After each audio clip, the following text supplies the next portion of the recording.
दोस्तों अब ये देख सकते हैं कि इसे हम रेजिस्टेंस चेक कर रहे हैं। अब ये सोल्डरिंग हो चुका है, आप देख सकते हैं कि ये सोल्डर हो चुका है। और ये देख लीजिए,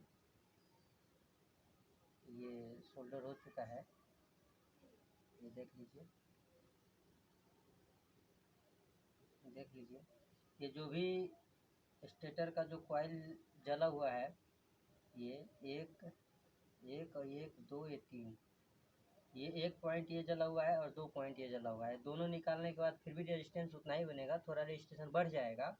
रेजिस्टेंस बढ़ने के बाद ये फिर भी ये तीन 15 MFD का कैपेसिटर इसमें चल जाएगा। तो दोस्तों इसको फिटिंग करने के बाद ही हम आप दोबारा वीडियो दिखाएंगे।